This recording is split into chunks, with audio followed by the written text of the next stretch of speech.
Yo, Broncos Country. Imagine the scene. You're at home. You've already lost.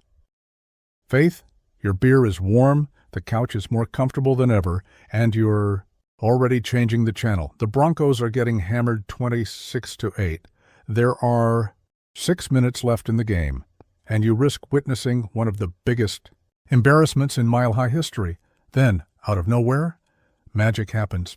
Bo Nix becomes possessed. The defense wakes up from a 3-quarter coma, and boom, you see something your eyes practically can't believe. 33 points in 15 minutes. Just that. So tell me, Broncos Country, were you watching this game? Then stick around because we're going to dissect every play of this craziness. Look, I'm going to be really honest with you. That first half was the most depressing thing you could see while wearing orange and blue. The Broncos simply showed nothing worthwhile. The offense was completely lost. Bo Nix was disconnected, and meanwhile, Jackson Dart, the Giants' rookie, was playing like he was a 10-season veteran. It was like he already had a Super Bowl win on his resume. Early in the game, the defense got schooled in a lesson nobody asked to learn.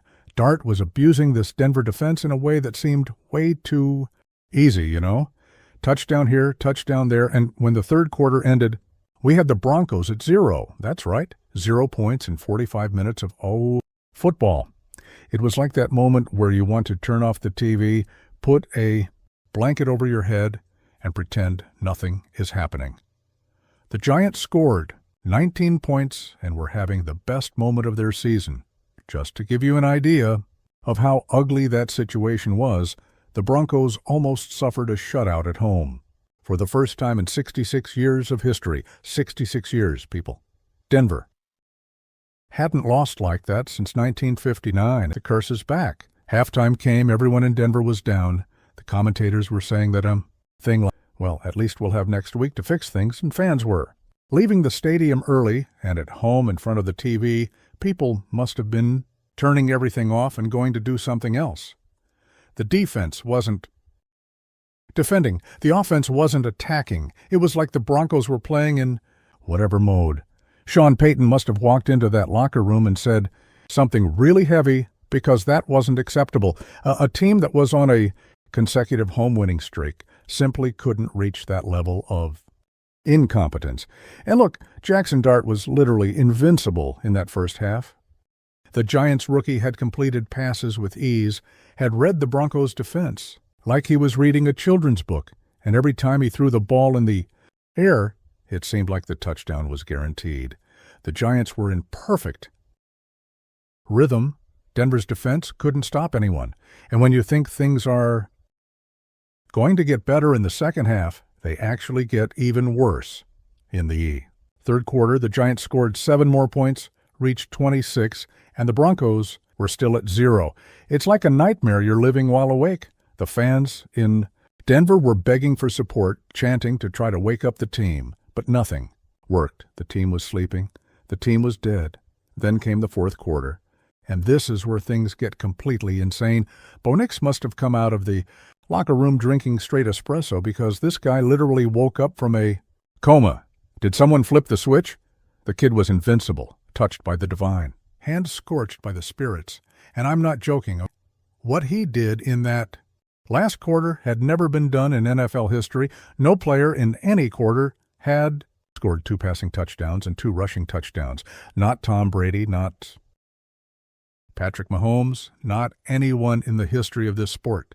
Nix broke a record that had lasted decades, and hardly anyone is talking about it. Nix was like Tim Tebow reincarnated, but with way more arm talent. He ran when he had to run. He threw when he had to throw, and every move was decision, was precision, was pure confidence. The kid was on fire. The confidence was overflowing, and the guys around him, Marvin Mims, Cortland Sutton, everyone woke up together in that moment. It was as if the spirit of Demarius Thomas, who was honored that very day at the stadium, had entered Mile High and touched the soul of every player, wearing orange and blue. And look, we really feel that mystical energy. It's no joke. There are people who swear they saw Thomas in that game. When you're up by 18 points with 6 minutes left, you should be planning what your going to eat at the celebration. The Giants were there, comfortable, thinking about preparing the defense for the next game, saving themselves for next week. And suddenly Justin Strnad, that special teams veteran who became one of your most valuable defenders, makes an interception that changes everything. An interception that practically saves the entire season. That play by Strnad is like that Hollywood movie moment where the epic ending begins. The ball tipped his hands, catching it, and you see the Giants starting to crumble slowly, very slowly, while the Broncos start breathing fire. Then the Broncos start rolling like an avalanche. R.J. Harvey scores a touchdown with a catch on a tipped pass. Bo Nix runs 8 yards into the end zone, then runs 18 yards for another touchdown. And you can't even process what you're seeing on the screen. It's like watching a science fiction movie in real time. The Broncos' pace became insane. Touchdown after touchdown, the scoreboard started climbing, and you see those first 3 quarters being completely erased by the magic of this fourth quarter. The Giants didn't know what to do anymore. Their defense couldn't stop anyone. The offense was desperate. The atmosphere in the stadium turned upside down. So tell me, Broncos Country, are you following me? Because this is the type of game you never forget. And you know what the craziest part was? The Giants, even with everything falling apart, still had a chance. What an absurd situation.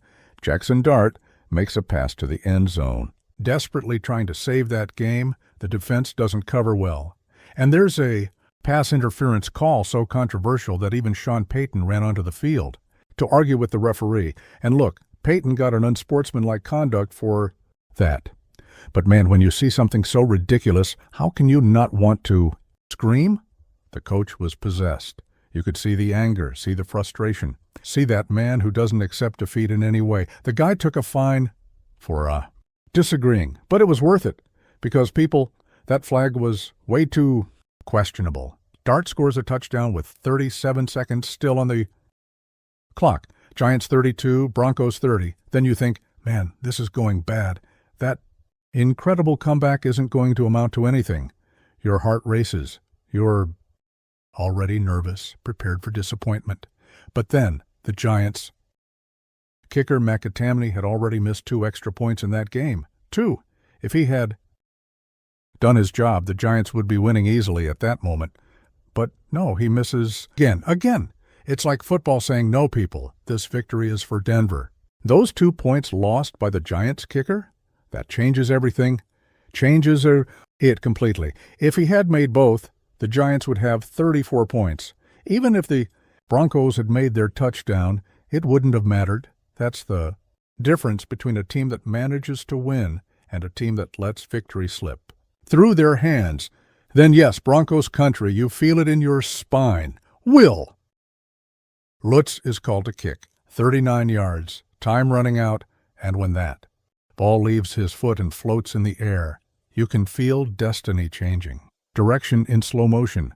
All eyes are on that ball. All hearts in Denver are racing. The fans are on their feet. The players are holding their breath. It's absolute silence. Boom! Lutz nails it, and Empower Field explodes like it had never exploded before. It's a noise that was probably heard miles away.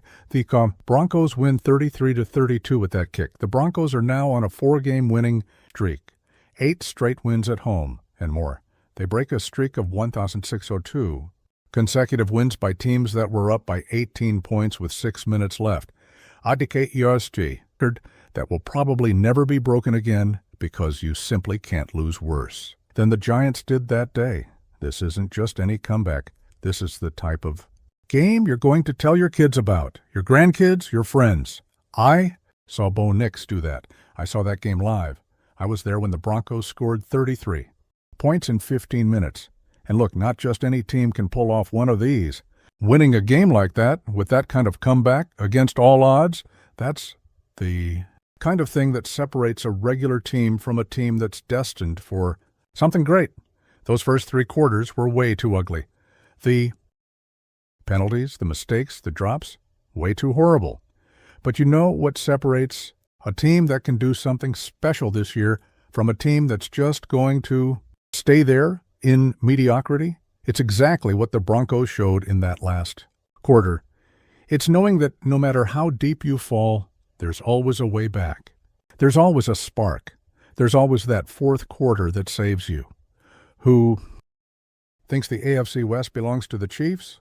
Comment here. Because with a team that can pull a rabbit out of the hat this big, a team that can score 33 points in 15 minutes, I think Denver has everything it takes to make noise until the end of this season. So, Denver Broncos family, tell me down below, did you believe in that comeback when it was 26-8? Or had you already turned off the TV?